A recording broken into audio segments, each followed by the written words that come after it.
আসসালামু আলাইকুম এভরিওয়ান। ঈদ মোবারক, ঈদ মোবারক, ঈদ মোবারক। জানি একটু দেরি হয়ে গেল, কিন্তু আসলে সময়ের অভাবে ঈদ ব্লগটা আমি এডিট করতেই পারছিলাম না। তো এই তো সকাল সকাল সালামি নিয়ে নিলাম।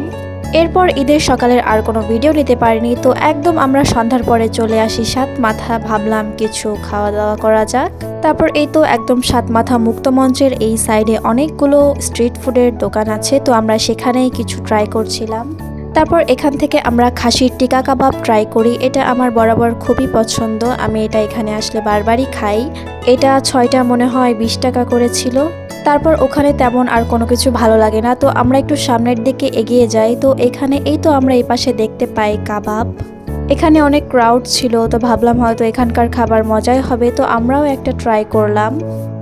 এতটুকু শিক কাবাবের দাম ছিল 110 টাকা, যদিও অর্থিক না, তবে টেস্ট আমার কাছে মোটামুটি ভালোই লেগেছে। আপনারাও চাইলে ট্রাই করতে পারেন। তারপর আমরা ভাবলাম একটু জর্জ কোর্টের সামনের দিকে যাই। তো এখানে আমার হাজব্যান্ডের একটা ফ্রেন্ডের সাথে দেখা হয়ে গেল। তারপর আমরা হাঁটতে হাঁটতে একটু জর্জ কোর্টের সামনের দিক গেলাম। তো ওখানেও আমরা তেমন কিছু পাইনি, ওখানে শুধু বার্গার, শর্মা, মিট বক্স এগুলোই ছিল। এগুলো আমরা প্রতিনিয়তই খাচ্ছি, তো আমরা ভাবলাম নতুন কিছু ট্রাই করার, বাট সেরকম কোনো কিছুই ছিল না।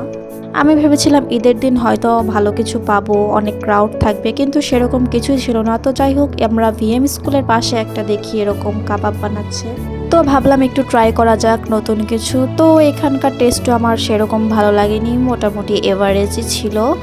এটা আসলে কি ছিল আমি নিজেও জানি না। এটা ডাল দিয়ে আর খাসির চর্বি দিয়ে হয়তো কিছু একটা। এটা প্রতি পিস ছিল 5 টাকা মাত্র। তো যাই হোক, আমরা অনেক রাত করে গিয়েছিলাম, যার কারণে সাত মাথা প্রায় ফাঁকা এবং আশেপাশে তেমন ভালো কিছু ছিল না। তো আমরা ভাবি যে চলে যাই। তারপর আমরা মাঝিরা চলে আসি এবং এখান থেকে আমরা আইসক্রিম নিয়ে নিই। এটা ছিল কার্নিভালের স্ট্রবেরি ফ্লেভারের আইসক্রিম। যাই হোক, মোটামুটি ভালোই লেগেছে। আমরা অনেক রাত করে যাওয়াতে সেরকম কিছুই পাইনি, মনটাও একটু খারাপ ছিল। তাও ঈদের দিন যেহেতু, তাই একটু মনটা ভালো রাখার চেষ্টা করছিলাম। তারপরেই তো আমরা এখান থেকে ফুচকা পার্সেল নিয়ে নিই বাসায় গিয়ে খাওয়ার জন্য। যাই হোক, আজকের মতো এতটুকুই। আল্লাহ হাফিজ।